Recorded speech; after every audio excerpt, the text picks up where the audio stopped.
Hoje eu tô aqui no consultório da doutora Flávia. Obrigada pelo convite.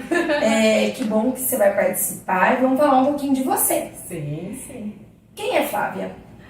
Bom, difícil falar da gente. Com certeza. Flávia é mãe de 3 filhos, né? Tudo já grande já, né? Já só tenho um adolescente, o meu rapinha de tacho aí, né? E tenho casada, 3 filhos, psicóloga, professora. Trabalho com contação de histórias também, em eventos, em escolas. Que mais? São tantas coisas da gente, né? Que fica até meio perdida. É verdade. Ela trabalha na igreja também, fala um pouquinho dessa parte de espiritualidade. Sim. Eu trabalho na igreja, né? Na verdade, assim, eu participo da igreja. Como voluntária. Sim, desde assim, dos 15 anos. Faz um pouquinho só de tempo. Foi ontem. Isso. Mas participo lá, agora eu tô trabalhando com uma turminha de crisma, com jovens, né? Mas trabalho tanto com crianças, jovens, adolescentes, com adultos, tanto no consultório, né, como na contação de histórias e na igreja também. Que legal. A sua escolha foi a psicologia. Como foi escolher ser psicóloga? Como que você chegou nessa? Eu estava lá no 3º colegial, eu quero fazer faculdade e eu quero ser psicóloga. Como que foi a escolha? Na verdade foi assim, foi muito natural até, né? Eu fazia magistério, na minha época existia Também fiz magistério. Na minha época não era ainda a pedagogia, depois também fiz pedagogia, né? Mas minha primeira faculdade foi a psicologia. Estava no magistério e eu queria ajudar as pessoas. Queria chegar até as pessoas, fazer diferente. Não só aquela ajuda de conversar apenas, mas eu queria algo uma técnica, algo mais cientificamente comprovado, que eu pudesse ser mais eficaz com as pessoas. Daí eu busquei fazer a psicologia, né? Fiz a psicologia, fiz 5 anos de psicologia e daí então eu não parei de estudar, porque a gente começa, né, a faculdade e até hoje eu costumo falar assim que é um curso atrás do outro para a gente não para. Não para. Somos feitos de escolhas. Por quê? Por que somos feitos de escolhas, né? As nossas escolhas, né?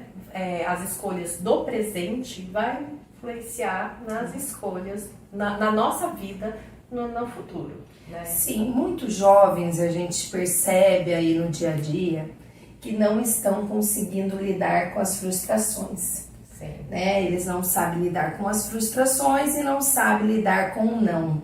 Né? Você tem 3 em casa, eu tenho 2 também e tá difícil. E isso muitas vezes está ocasionando a ansiedade. Uhum. Como lidar com a ansiedade? Como trabalhar com a ansiedade? Fala um pouquinho disso pra gente. A ansiedade, a gente tem que perceber assim, que a ansiedade, ela é normal, tá? Todos nós temos ansiedade, a gente tem que pensar nisso, né? Não é assim, falar, eu estou muito ansiosa, então eu preciso de um medicamento, eu preciso... Não é assim, a gente tem que olhar primeiro, né, essa ansiedade que tem ansiedade benéfica, tá? A ansiedade é uma resposta do nosso cérebro para nossa sobrevivência, tá? Acontece alguma coisa, daí meu cérebro me avisa, daí eu vou ter uma resposta de luta ou fuga, né? Então é nisso que ou eu vou enfrentar o que aconteceu, ou eu vou fugir, né? E daí gera essa ansiedade do que fazer, do que eu vou fazer. Então, a ansiedade, ela é benéfica, tá? Para nossa sobrevivência, né? Eu estou sendo assaltada, né? Então, assim, eu tô vendo lá na frente que estão assaltando alguém, né? Eu tô ali. Eu posso ficar parada, né? Esperar tudo acontecer, ou eu posso fugir. Né? Então isso a gente tem. Agora, como que ela é maléfica pra gente, né? Quando eu percebo que ela está causando prejuízos na minha vida social, na minha vida familiar, em qualquer área da minha vida está causando prejuízo. Então eu deixo de sair de casa por conta da minha ansiedade, porque eu tenho medo, receio que aconteça alguma coisa. eu deixo de fazer alguma coisa por conta da ansiedade, né? A ansiedade, a respiração, o que é a ansiedade, né? Como que eu posso ver? Quais são os sintomas, né? Muitas vezes a respiração ofegante, né? A gente pode perceber isso. Parece cachorrinho, né? Então a gente percebe isso. A gente percebe também que uma tensão muscular, né? Muitas vezes a gente prende a nossa boca, né? Tá tenso, né? Então pra cá, tem muitas pessoas diferenciam um pouquinho os sintomas, mas é bom a gente perceber todo esse contexto, né? Pra ver se a pessoa tem ansiedade e não. Pode virar doença? Pode virar um transtorno de ansiedade, sim, né? Hoje em dia a gente consegue ver muitos casos disso, né? Até mesmo síndrome do pânico. Sim. É frescura? Muitas pessoas acham, né, que é frescura, né? Mas não é frescura, porque quando vira doença, é quando chegou a limitar a pessoa, né? Como eu falei, a ansiedade, ela é, né, normal. Todos nós temos ansiedade. Eu sei que ela está me paralisando, deixando viver a minha vida normal, acende uma luzinha de alerta, né? Acorda, ou busca um psicólogo, vai atrás de um psiquiatra, tem que cuidar da saúde mental, porque alguma coisa não tá legal. Sim, daí pode sim virar uma doença, né? E a pessoa pode ter que tomar um medicamento, né? Com orientação do psiquiatra. É um trauma não resolvido, muitas vezes, essa ansiedade que leva ao pânico? É multifatorial, tá? É difícil você determinar. Eu não gosto de determinar isso. A pessoa, ela tá com ansiedade, ela tá com pânico, ela tá por conta de um trauma que ela sofreu na infância, né? Isso pode ajudar? Pode, mas isso não vem sozinho. Quantas pessoas também sofrem o mesmo trauma, né? E segue a vida. Então, assim, são vários fatores, né? Determinar qual é o fator é difícil. Que a gente tem que tratar a partir de agora, né? Ela está com ansiedade, ela está com pânico, né? O que eu vou fazer, né? Tem que buscar ajuda. Sim, existem várias técnicas, várias estratégias, não só a medicação, porque às vezes a medicação assusta as pessoas, né? Sim. Não só a medicação. Então existem formas de lidar na terapia que vai ajudar as pessoas a lidar com isso no seu dia a dia, né? Vai bolar estratégias, o que fazer, como fazer, para ir passo a passo melhorando. Flávia, sabe o que eu percebo? Que tem muitas pessoas que usam a palavra ansiedade, depressão para não fazer absolutamente nada. É mais fácil a pessoa se acomodar do que ela lutar, né? Isso a gente vê muitas vezes. Eu não vou levantar da cama porque eu tô com crise de ansiedade, mas o mundo tá aqui, ó, tá girando. E você tem que lutar, você tem que de alguma forma ou outra encarar a realidade, né? E isso você vê muito no seu consultório, não vê? Vejo, mas assim, a gente tem que tomar um certo cuidado, né? Porque às vezes a gente pode achar e subestimar a dor da outra pessoa, Sim. né? Por isso, sim, cada caso é um caso, Sim. né? Não há acolher essa pessoa, né? Trazer, por isso que ela precisa vir para terapia, né? E hoje em dia nem precisa sair de casa, existem terapias online, né? Não tem desculpa. Não tem. Então, assim, o que eu posso falar para as pessoas que têm alguém em casa com esses sintomas, né? Incentive procurar terapia, tá?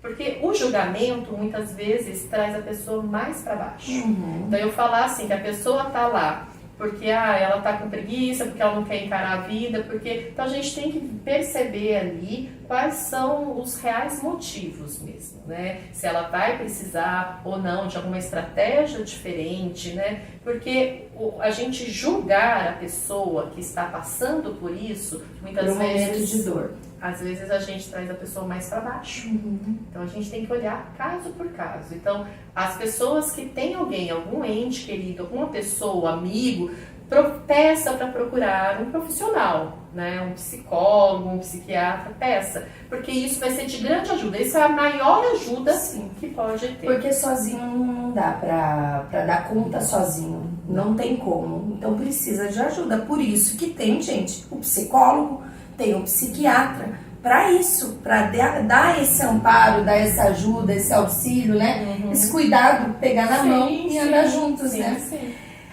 Da psicologia, você hoje mudou não só a psicologia, mas você hoje está focando bastante no emagrecimento. Sim. Porque muitas pessoas estão obesas, muitas pessoas estão deixando de se cuidar e de se olhar. O que te levou a isso? Bom, todo foi uma história pessoal por trás disso, né? Eu acredito assim que o meu caminho, então como você perguntou até das escolhas, né? As escolhas que eu fiz na minha vida, né? Assim, tanto profissional quanto pessoal, eu fui vendo assim um caminho e onde Deus ia trilhando esse caminho, né? Como é que foi? Uma colega, né? Que é psicóloga, ela falou assim, Flávia, vamos fazer um encontro aí, ela tinha uma pessoa que ela estava fazendo um processo de emagrecimento, né, e ela falou assim, ai, você não quer participar desse grupo de emagrecimento? Eu vou falar pra você, apesar de eu estar acima do peso, eu não tava porque assim, quem é obeso, a gente sabe que tem altos e baixos. Tem momentos que você fala, vou fazer regime, e outro momento que fala, não vou fazer tão bem, me aceito assim. Eu tava numa época boa, assim, tipo, tô me aceitando, tá bom, né? Não vejo problema nenhum, né? E daí, essa minha conhecida, né, essa minha amiga psicóloga, pegou, me levou para esse curso, eu fiz, né, e não gostei. Eu achei que as pessoas acusavam demais, falavam assim, deixava a pessoa que estava nesse processo mais para baixo. Uhum. Eu falei, não, a gente precisa oferecer profissionais que possam levar essas pessoas de uma forma gostosa, boa, para esse processo de emagrecimento que já é difícil, né? E daí eu fui buscar cursos, né? Cientificamente comprovado, né? Eu acho assim que eu preciso ser responsável na minha área, né? Eu não posso buscar modinhas, buscar coisas do momento. E daí eu fui buscar um que é baseado na terapia cognitiva comportamental. Que legal. Né? E nesse daí, que é um protocolo de Oxford, é um protocolo validado, né? Não é validado por mim, validado por cientistas renomados, né? E daí eu trouxe pra cá pra aplicar. Primeiro eu quis aplicar em mim. Não tinha de falar, nossa, eu vou aplicar. A mudança, a transformação foi radical. Porque ela era muito mais gordinha. E hoje você vê que ela tá muito mais saudável. Sim, até a sua fisionomia mudou. Assim, falar, eu cheguei no meu objetivo, ainda não. Eu estou no processo, Sim. tá? E assim, não precisa ser um processo de um dia para o outro, né? Ainda tem alguns quilos a perder, né? Porém, assim, eu percebo como isso tá fazendo muito bem para mim. Eu já perdi em torno de 15, 16 quilos, tá? Mas assim, tenho esse acompanhamento psicológico, trabalho, né? Com a terapia em mim mesma também, para perceber onde que eu... Porque quem faz esse processo de emagrecimento, né, no dia a dia, sem ser esse com a terapia, a gente percebe esses altos e baixos, que tem momentos que eu falo, não quero fazer mais, vou comer, ou a gente cai num grande erro, que as pessoas falam assim, você tá ótima já, não precisa emagrecer mais, se você emagrecer mais vai ficar com cara de doente. Daí, esses incentivos, né, que eu acaba fazendo você relaxar. Eu sempre relaxava. Então, com a terapia cognitiva comportamental, você trabalha desde o início, tá, desse processo de emagrecimento até na manutenção, para você não voltar a cair, tá? E é um processo que vai do paciente com o terapeuta. Não é assim, não é um milagre. O terapeuta chega aqui e faz, opa, emagreceu. Não, né? do dia pra noite já tá magrinho, não é assim. É um processo individual, a gente vai percebendo as estratégias pessoa por pessoa, né? E assim, é muito gostoso. É difícil? Não existe milagre. Mas é tão gostoso quando você vê a mudança, né? E saber que você lutou e conseguiu. Sim, sim. Né? Então, assim, é uma vida saudável. Ela estava acima do peso, ela mesmo quis mudar. Sim. Quis, de uma forma ou outra, estruturar a vida dela. Quando a gente se aprofunda nesse tema, a gente percebe, assim, que não foi por estética que eu quis mudar. tá? Não é assim, pra ficar bem, Porque senão você tinha feito uma plástica e pronto, acabou. Pois é. Eu quis, porque assim, nesse curso que eu falei pra você, que eu fui entrando a fundo, que eu fui estudando, né, no protocolo de Oxford, a gente começa a entender essa dinâmica e perceber que a obesidade é doença, tá? Não é assim, estão fazendo bullying comigo falando que eu tô gorda. Não, é diferente. Estar obeso, né? Ele é reconhecido pelo CID, né? Que é uma doença. E vai chegando uma hora que vai acabando prejudicando a sua saúde mesmo, não tem jeito. Que a gente vê aquele programa daquele homem lá nos Estados Unidos, né? Sim, que são pessoas gigantescas, mas se a pessoa não tiver força de vontade, ser radical com ela mesma, ela não consegue. Sim. E é interessante, né? Vou falar até um benefício que eu obtive aí, né? É que com atividade física, com alimentação, né? E sendo orientada também por profissionais nessas áreas, né? Nutricionista, educador físico. Eu, recentemente, eu fui ao médico, cardiologista, e ele tirou meu remédio de pressão alta. Que ótimo! Então, assim, até isso você fala, eu não quero investir em terapia, bobeira, isso e aquilo, mas eu investindo nisso, eu consigo tirar um outro gasto, olha, de remédios. Sim. Mas não é tirando por tirar, tá? Não. Com a orientação, orientação do médico. Flávia do céu, tá chegando Natal, Ano Novo, comilança, férias. Meu Deus, dá até medo na gente. Tudo que a gente emagreceu vai engordar agora. E não tem como você dizer, não vou comer, que a gente come. Como que fica essa época? Não é fácil. Não é fácil. Tá? Primeira coisa, para quem está acima do peso, né, é aceitar, né, que precisa fazer alguma coisa para mudança, tá? Sim. Se eu achar, como eu achava antes, né, tá tudo bem, não quero emagrecer, tá tudo ótimo, né, tá ótimo, eu não tenho nenhuma comorbidade. Não tenho, tinha pressão alta, mas não tava aquela coisa assim de, né? Então, a gente tem que admitir, né, que a gente precisa sim emagrecer, tá? E, a partir daí, pensar em estratégias. Tá? A vida é feita de escolhas nessas estratégias, tá? Então, nessas escolhas, o que eu vou comer, né? Lógico, né? Nesse dia das festas, eu tenho que estipular mais ou menos o que eu vou comer, tá? Então, a gente tem algumas estratégias, diquinhas assim, né? Eu vou para uma confraternização. Eu não vou morrendo de fome, varada de fome, que eu vou chegar lá e vou pedir, vou comer todas as coxinhas, todos os doces. Eu sou formiga, eu já iria atacar todos os doces, né? Então, assim, eu não vou atrás disso, né? O que eu vou fazer? Primeiro eu vou comer alguma coisa antes, né? Que vai me sustentar para eu não cair, sim, mergulhar nos doces. Temos algumas estratégias, né, que a minha nutricionista passou para mim, tal, o que comer que vai te sustentar mais, né? Então, assim, tem coisas que você consegue comer, né? Isso pesquisando também, que vai me sustentar mais. Daí eu comi, vou pra lá. E eu já estipulo, né, mais ou menos o que eu vou comer. Eu, que sou formiga, né, eu penso assim... Você não precisa comer 10 doces. Não. Experimenta E daí, já que eu gosto mais de doce, eu vou para minhas escolhas. Eu não vou comer coxinha, já me comi antes, né? Eu não vou comer os salgadinhos, as coisas ali.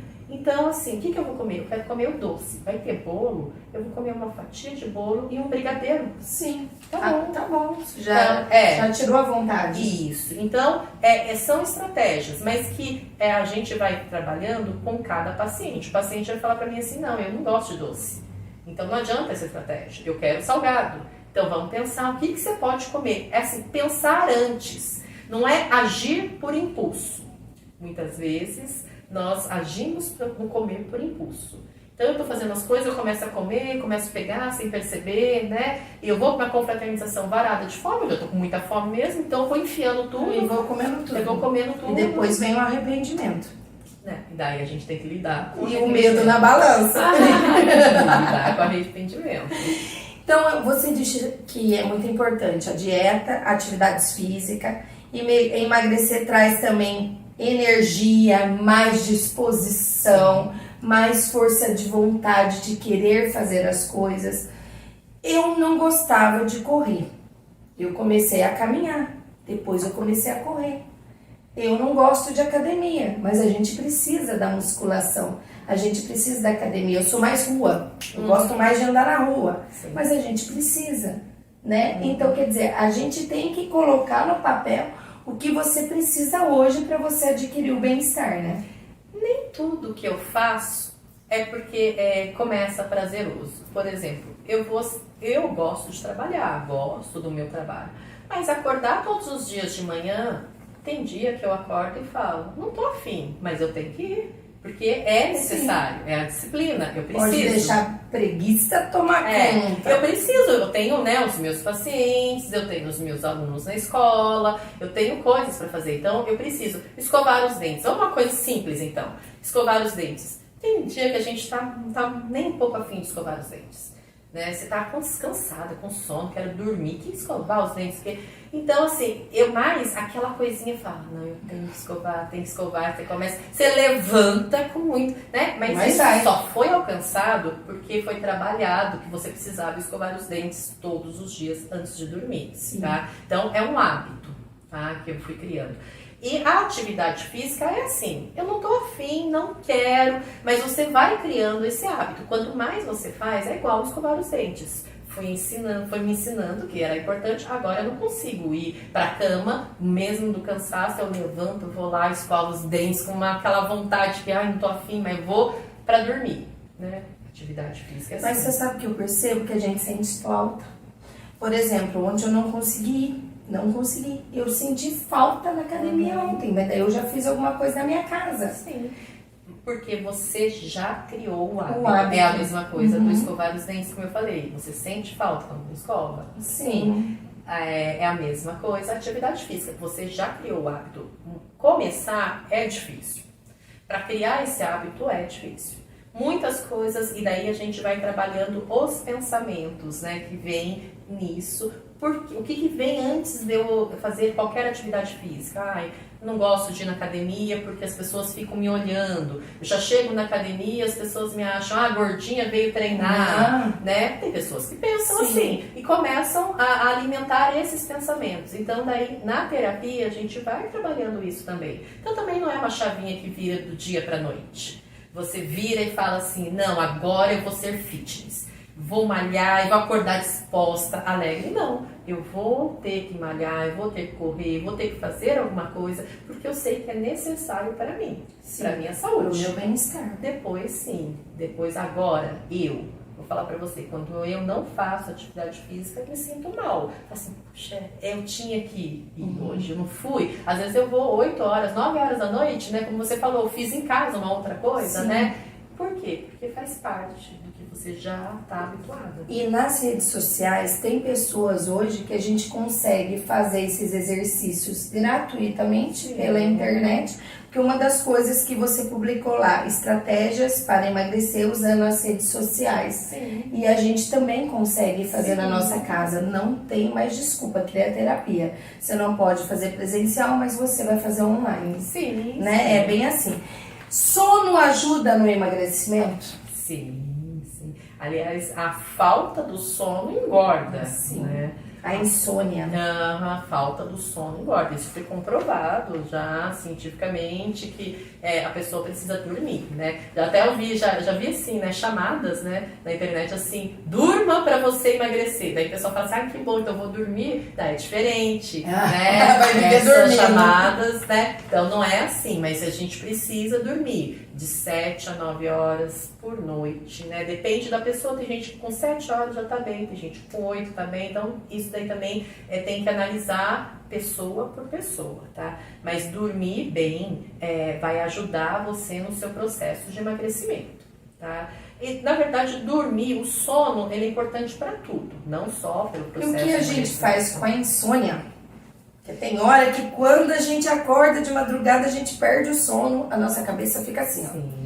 Sim, sei também, né? Já passei por isso, né? E às vezes também acontece, né? Primeiro assim, a gente tem a higiene do sono, tá? Muitas pessoas falam, eu não consigo dormir, preciso de um remedinho. Então, assim, remédio, né? Remédio, eu mesmo ir lá comprar não é legal, tá? Já falo que não. E isso pode trazer vício, né? Sim. O remédio é uma emergência.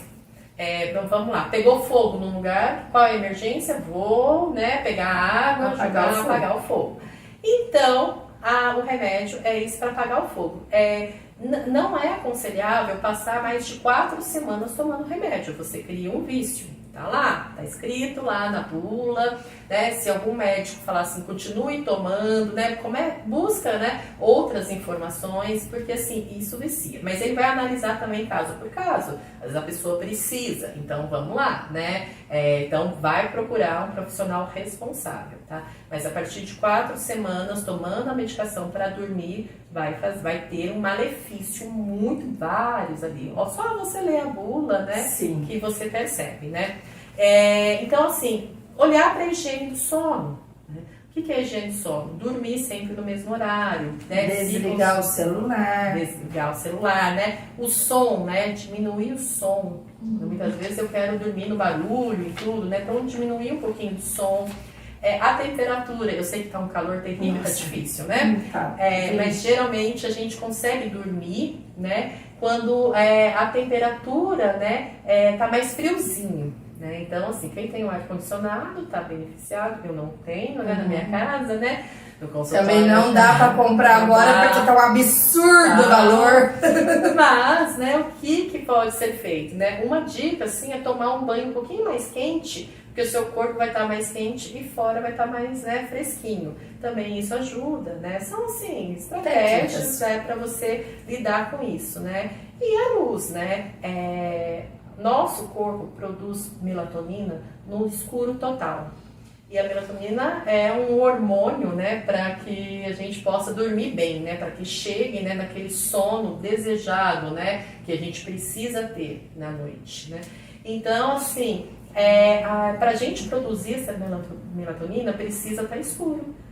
E se eu pego, deixo luzes, né, deixo o celular ali, deixo televisão ali, deixo tudo ali, vários estímulos, né, tanto visuais, né, como, né, todos os estímulos ali, vai ficar mais difícil para eu entrar nessa fase do sono. Por isso o sono fica sempre ali. E daí quem não dorme no outro dia tá pregado, tá cansado, tá esgotada. E isso só vai trazendo um malefício, né? Sim. E daí você falou, acordo no meio da noite e não consigo dormir, né? Então, assim, quando eu acordo no meio da noite e não consigo dormir, já tive pacientes que falar assim, Flávia, eu levanto e vou ler um livro, porque daí eu começo a ficar nervosa. Não, tudo isso não dá. Porque daí você avisa pro seu cérebro assim, olha, já tá na hora de acordar? Já tá na hora de fazer outras coisas? Então, saia da cama, né? Não, você tem que ensinar, né? E eu tô fugindo da realidade, né, do que está acontecendo ali na hora. Então, o que eu tenho que pegar o que eu preciso? Relaxar para dormir, né? Lidar com a respiração, né? Respirar de uma forma correta, né? Hoje em dia, muitas pessoas podem procurar vídeos, né, na internet que vai ensinar a respirar corretamente, né? Que vai relaxando, né? Então, a respiração é boa. E mudar o pensamento, né? Por que eu falo mudar o pensamento? Porque a gente fica pensando no que a gente vai fazer amanhã. Eu preciso, quando acordar, fazer isso, fazer aquilo, fazer aquilo. Então, é um exercício que você vai ter que fazer à noite. Mudar o pensamento. Pensa num filme legal que você assistiu, que vai relaxar você. São coisas boas. Uma música gostosa. Pensa naquela música. Pensa em memórias boas. Quando eu fiz tal coisa, foi tão gostoso. Então, isso vai relaxar o seu cérebro, porque ele não vai estar em alerta. Quando a gente acorda e fica pensando, você manda mensagens de alerta para o seu cérebro. Cuidado, amanhã o seu dia vai ser corrido. Amanhã vai ser isso, vai ser aquilo. Aí você não consegue dormir. Então, relaxa o seu cérebro. E se pegar no celular, ficar mexendo no celular, daí que não dorme mesmo. Não. Daí fica horas e horas e horas. Uma das postagens que você coloca no seu Instagram é: mães superprotetoras estão acabando com futuros homens. Na verdade... Por quê? Essa postagem foi para que as pessoas pudessem ver, né, e se questionar. Será que é culpa sempre da mãe? Né? Porque muitas vezes a gente acha que realmente a culpa é a mãe, né? Ela super protege, né? A gente tem que olhar que tem dois lados aí, né? Existe sim, né? Tanto a mãe quanto o pai, porque hoje em dia não é só a mãe, não. Existem muitos pais, avós, né? Que protegem, né? Aquela pessoa que tá com a criança que protege em demasia, né? Então deixando com que eles fiquem estacionados e não cresçam. Sim. Tem muitos homens aí barbados de 40, 50 anos que estão debaixo da saia da mamãe. Sim. E não fez nada da vida, sim, não é, Flávia? Sim, com certeza. E a gente vê isso, eu trabalho com criança também em escola, né? Eu vejo muito isso, que a criança muitas vezes não pode ter um roxinho na perna, que daí fala assim, aonde que ela fez esse roxo? Como que foi isso? Criança é criança brinca, criança escorrega, ela machuca. Sim. Então, assim, a gente tem que olhar atento para isso, né?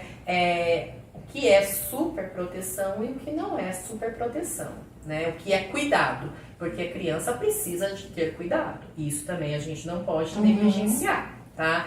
Então, essa frase que eu coloquei foi mesmo para questionar, né? Será que também a culpa é sempre das mães, né? Será que essa superproteção, que é essa superproteção, né? E é para levar as pessoas a olhar isso com carinho. Refletir, sim, pensar, como será que está sendo a minha educação com meu filho, a minha educação a educação com o neto, porque muitos avós ficam com os netos e acabam de uma forma ou outra, né? É muito mimo e acaba prejudicando a educação dos pais, né? Sim.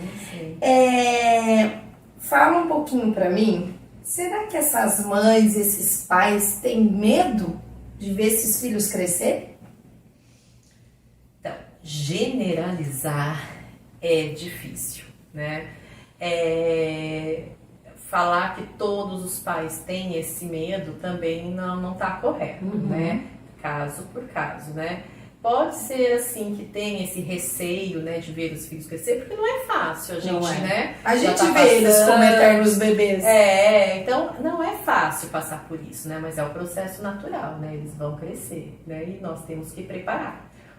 Na verdade, eles vão crescer e eles precisam voar. Sim. Na terapia, eu costumo trabalhar com criança na terapia e orientar os pais dessa forma, passo por passo, o que fazer, como fazer, né? Que existe, assim, N possibilidades, né? Muitas coisas. Então, a gente precisa orientar caso a caso. Sim. Você também disse que é contadora de história e vem um projeto novo aí para 2024. Isso. Como que vai ser esse projeto? De que forma você vai poder ajudar essas famílias, né? Porque falta isso em casa. Sim. Né? A criança ter esse processo de ouvir uma história na hora de dormir, de dentro do carro ficar inventando histórias, que é gostoso, né? Sim. E conta pra gente desse novo projeto. Sim, eu estou iniciando, né, esse projeto, né, agora no final do ano para o começo do ano, e no meu Instagram tá Miss Blue, contadora de histórias. A Miss Blue é uma contadora de histórias que ensina, né, para os pais no Instagram como contar histórias, prazer de histórias, algumas técnicas, algumas, né, formas de contar histórias para as crianças. Por que a escolha Miss Blue? Podia ser Miss Red, Yellow, Green, Black, Brown, por quê? A Miss Blue, ela surgiu na escola, como eu disse, eu trabalho na escola, né, eu dou aula e eu conto histórias na escola.